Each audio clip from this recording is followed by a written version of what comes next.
the finger should be pointing at you, Mike Brown. Hey Tibbs, how you doing, man? Just a regular Knicks fan here. Hope you're doing well, enjoying your vacation. Hope you're enjoying your time away from the game. But I hope you still got that place in New York. We might need you back, man.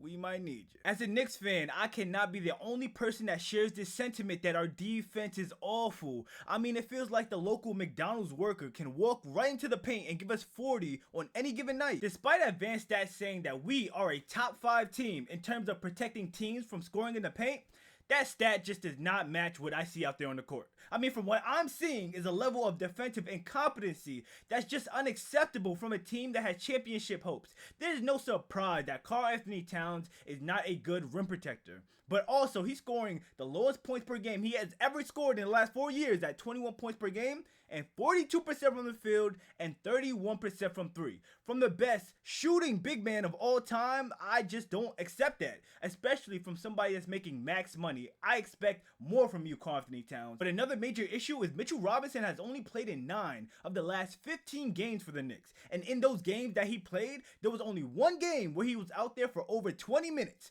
Okay, I understand the Knicks are trying to manage his load. Pause.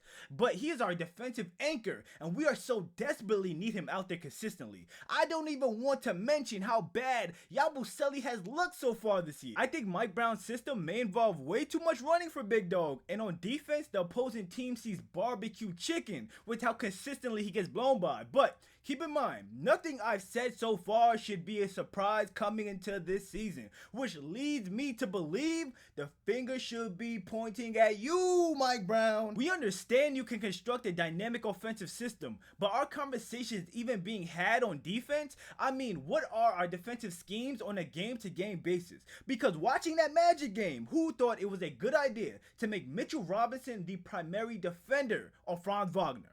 Franz had 23 first half points and shot 7 of 10 from the field with Mitch as his primary defender. And they proceeded to give Mitch the belt in the second half as well, finishing with 37 points. At no point did anyone tap on Mike Brown's shoulder and suggest it was a bad idea to have Mitch guard in space. We know Mitch can jump out the gym. He's an elite athlete, an elite rim protector, and an elite rebounder. But Franz is top 5 in points per drive and second in total distance traveled per game. That means that boy be going up and down the floor, forcing Mitch to have to cover more ground that he is comfortable guarding, instead of having him hover around the rim and anchor our defense. And there's a lot of tape that shows we've been successful playing that way. No, he was left on the island due to a bad defensive scheme. Without OG out there, Mikal Bridges is our best perimeter defender. Did nobody think it was a good idea to put Mikal on Franz?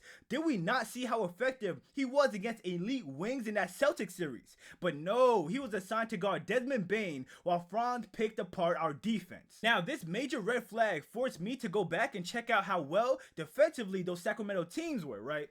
In Mike Brown's first year with the Kings, they won 48 games, made the playoffs with lighting the beam. It was a good time to be a Kings fan, but that team was 7th in defensive rating, not bad at all. Then the following year, they dropped to 16th.